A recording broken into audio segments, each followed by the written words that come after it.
ಓ ನೋಡಿ ನಿಮ್ ಲಕ್ಷ್ಮಿ ಮೇಡಮ್ ಈಗ ಬಂದಿದ್ದಾರೆ.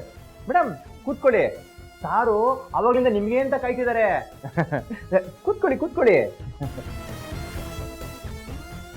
ರೀ ಲಕ್ಷ್ಮಿ ಮೇಡಮ್, ನಾನು ಬಂದ ತಕ್ಷಣ ಕೇಳೋಣ ಅಂತ ಅನ್ಕೊಂಡೆ, ಅಪಾಯಿಂಟ್ಮೆಂಟ್ ತಗೊಂಡಿದ್ದೀರಾ ತಾನೇ ಅಂತ.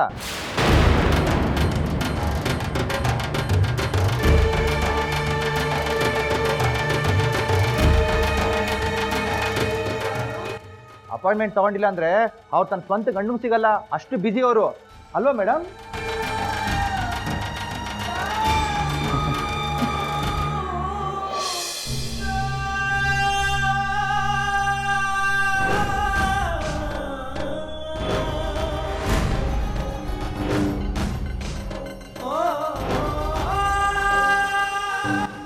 ರೀ ಅದೇನ್ ಮಾತಾಡ್ತಿದ್ದೀರಾ? ಸರ್ ನಿಮ್ಗೊಂದು ಮಾತು ಗೊತ್ತಿಲ್ಲ ಅನ್ಸುತ್ತೆ, ನಮ್ಮ ಲಕ್ಷ್ಮಿ ಮೇಡಮ್ಮು ತುಂಬಾ ದೊಡ್ಡವರಾಗಿದ್ದಾರೆ. ಅವರು ಸಿಕ್ಕಾಪಟ್ಟೆ ಬಿಜಿ, ಅವ್ರು ಯಾರ ಕೈಗೂ ಸಿಗಲ್ಲ ಅಲ್ವಾ ಮೇಡಮ್?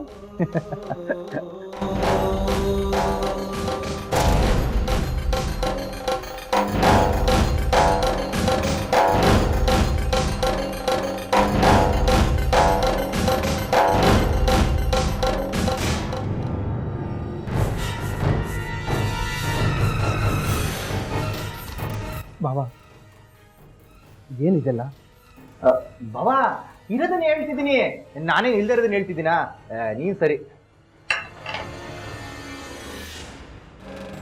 ಸರ್ ಕೂತ್ಕೊಳ್ಳಿ.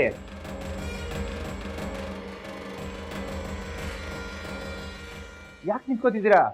ಲಕ್ಷ್ಮಿ ಮೇಡಮ್ ಇಲ್ಲೇ ಇದ್ದಾರೆ ನೋಡಿ, ನೀವು ಆರಾಮಾಗಿ ಅವ್ರ ಹತ್ರ ಮಾತಾಡ್ಬೋದು, ಯಾವ ತೊಂದರೆನೂ ಇಲ್ಲ. ನೀವೊಂದು ವಿಷಯ ಗೊತ್ತಾ, ನಮ್ ಲಕ್ಷ್ಮಿ ಮೇಡಮ್ಗೆ ನಿಮ್ಮಂತವ್ರಿಗೆ ಅಂದ್ರೆ ತುಂಬಾ ಟೈಮ್ ಇರುತ್ತೆ ಅಲ್ವಾ ಲಕ್ಷ್ಮಿ?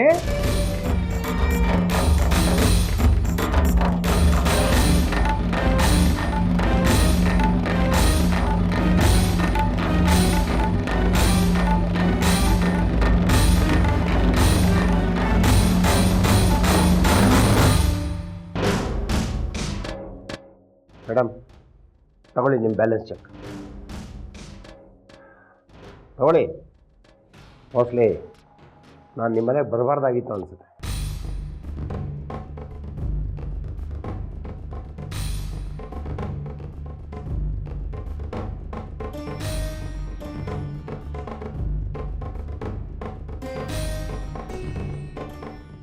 ಬ್ಯಾಲೆನ್ಸ್ ಅಮೌಂಟ್ ಚೆಕ್ನ ಆಫೀಸಿಗೆ ಬಂದು ಕಲೆಕ್ಟ್ ಮಾಡ್ಕೊಳ್ಳಿ ಅಂತ ಹೇಳಬೇಕಾಗಿತ್ತು.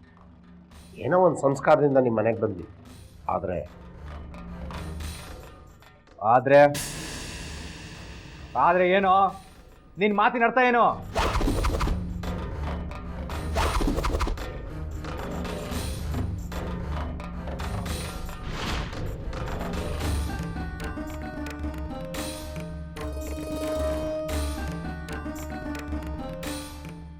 Mister Raghav, mind your tongue. ಮನೆ ಹಾಳ್ರಿಗೆಲ್ಲ ನಾಲ್ಗೆ ಬಿಗಿ ಹಿಡಿದು ಮಾತಾಡಿದ್ರೆ ಅರ್ಥ ಆಗಲ್ಲ.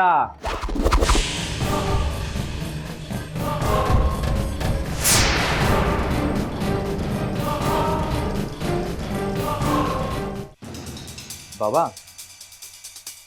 ಏನಂದೆ ನೀನು? ನಾನು ಈ ಥರ ಮಾಡ್ತೀನಿ ಅಂತ ನೀನು ಕನಸು ಮನಸ್ಸಲ್ಲೂ ಅನ್ಕೊಂಡಿರಲಿಲ್ಲ ಅಲ್ವಾ?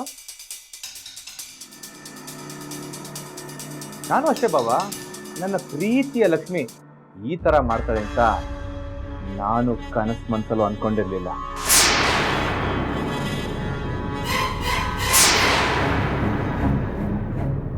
ಆಮೇಲೆ ಏನಂದ್ರೆ, ಕೋಪ ಇದ್ರೆ ಅದು ಮನೆಯವ್ರ ಮುಂದೆ ಅಲ್ವಾ? ಹಾಗಿದ್ರೆ ನಾನು ಏನೇ ತಪ್ಪು ಮಾಡಿದ್ರು ಅದನ್ನ ಮನೆಯವ್ರು ಹೇಳ್ಬೇಕಾಗಿತ್ತು. ಅದನ್ನ ಬಿಟ್ಟು ಇವಳು ಏಕೆ ಸರಿಗೆ ಹೇಳಿ ಅವ್ರು ನನಗೆ ಬುದ್ಧಿ ಹೇಳಿದ್ರಲ್ಲ, ಯಾಕೆ ಅವ್ರು ಬೇರೆಯವ್ರಲ್ವಾ?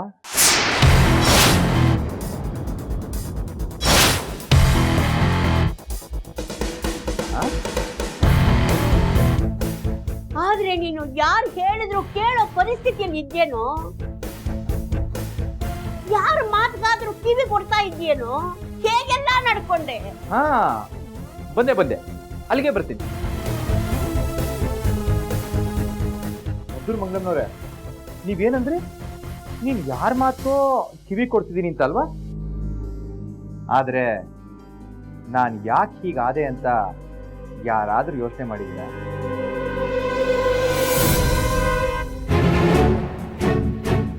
ನಾನು ಮನುಷ್ಯ ಅಲ್ವಾ? ನನಗೂ ಕೋಪ, ರೋಷ, ಆವೇಶ ಎಲ್ಲ ಇರುತ್ತೆ ತಾನೆ. ಇವತ್ತು ನಿಮ್ ಸೊಸೆನ ಯಾರ ಮುಂದೆನೋ ಅವಮಾನ ಮಾಡಿದಕ್ಕೆ ನಿಮಗೆಲ್ಲರಿಗೂ ಇಷ್ಟೊಂದು ಕೋಪ ಬಂತು ಅಲ್ವಾ?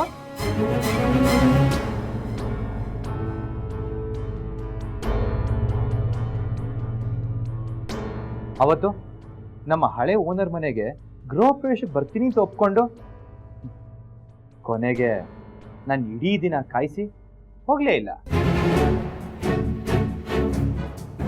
ಕಾರಣ 1000 ಇರಲಿ, ಅವತ್ತು ಅವ್ರೆಲ್ರಿಗೂ ನನ್ನ ಹೆಂಡತಿನ ಕರ್ಕೊಂಡ್ ಬರ್ತೀನಿ ಅಂತ ಹೇಳಿದ್ದೆ.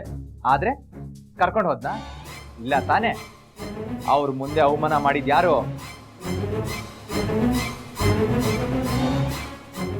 ಅವಳಿಗೆ ಒಂದೇ ಒಂದ್ಸಾರಿ ಅವಮಾನ ಆಗಿದ್ದಕ್ಕೆ ನಿಮಗೆಲ್ಲರಿಗೂ ಇಷ್ಟೊಂದು ಕೋಪ ಬಂತು.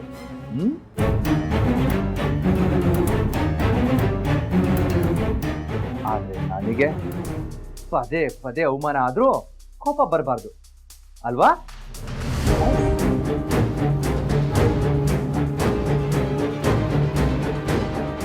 ಅವ್ರು ಎಲೆಕ್ಷನ್ ಅಲ್ಲಿ ನಿಂತಾಗ ಆ ಪ್ರಶ್ನವ್ರ ಮುಂದೆ ನನ್ನನ್ನು ಎಷ್ಟು ತಾತ್ಸಾರ ಮಾಡಿದ್ಲು ಅಂತ ನಾನು ಒಬ್ಬನಿಗೆ ಗೊತ್ತು.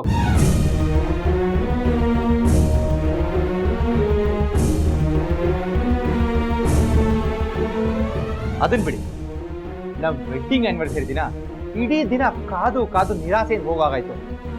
ಅದಕ್ಕೆ ನನ್ ಕೋಪ ಬಂದ. ಆಮೇಲೆ ನನ್ಗೆ ಅವಮಾನ ಆಯ್ತು ಅಂತ ನಾನು ಅನ್ಕೋಬಾರ್ದು ಅಲ್ವಾ? ಸರಿ ಅಮ್ಮ, ಅದೆಲ್ಲ ಬಿಟ್ಬಿಡಿ. ಅಷ್ಟು ತಾಳ್ಮೆ ಹೇಳ್ದೆ ನಾ ಮನೆ ವಿಷಯನೆಲ್ಲ ಯಾರೋ 3ನೇವ್ರ ಹತ್ರ ಹೇಳಿ ಅವ್ರು ಬಂದು ನನಗ್ ಬುದ್ಧಿ ಹೇಳಿದ್ರು. ಅದು ಅವಮಾನ ಅಲ್ವಾ?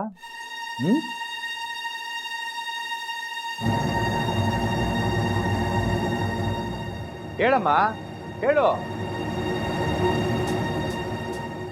ಅವಳು ಮಾಡೋದೆಲ್ಲ ಸರಿ, ಆದ್ರೆ ನಾನ್ ಮಾಡೋದೆಲ್ಲ ತಪ್ಪು ಅಲ್ವಾ?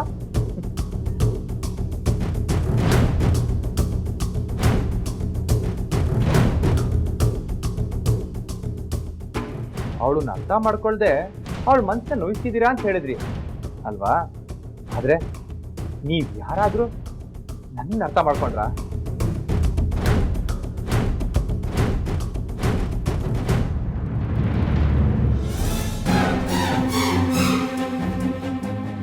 ನೀನ್ ಹೇಳೋದು ಸರಿನಪ್ಪ, ಆದ್ರೆ ಅದ್ಯಾವ್ದೋ. ಅಮ್ಮ ಸಾಕು,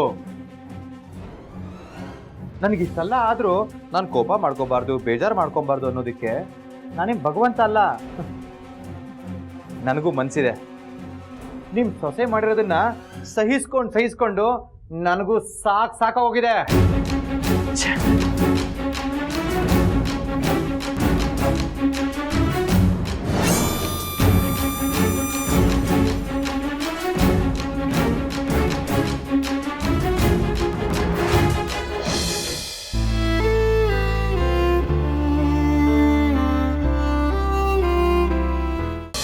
ನೋಡಿ ಮಿಸ್ಟರ್, ರೇ ಮಿಸ್ಟರ್, ನೀವೇನೋ ಮಾತಾಡೋದು ಬೇಕಾಗಿಲ್ರಿ.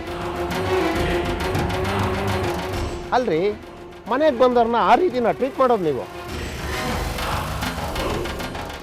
ಆ ಲಕ್ಷ್ಮಿ ಅವ್ರ ಪ್ರಾಡಕ್ಟ್ನ ಫಾರಿನ್ಗೆ ಡಿಸ್ಟ್ರಿಬ್ಯೂಷನ್ ಮಾಡೋದಕ್ಕೆ ನಾನು ಕಾಂಟ್ರಾಕ್ಟ್ ತೊಗೊಂಡಿದ್ದೆ. ಅದ್ರ ಚೆಕ್ನ ಅವ್ರ ಮನೆಗೆ ಕೊಡೋದಕ್ಕೆ ಅಂತ ಹೋದಾಗ ಈ ಮನುಷ್ಯ ನನ್ನನ್ನು ತುಂಬ ಅವಮಾನ ಮಾಡಿ ಕಳಿಸಿದೆ ಮೇಡಮ್.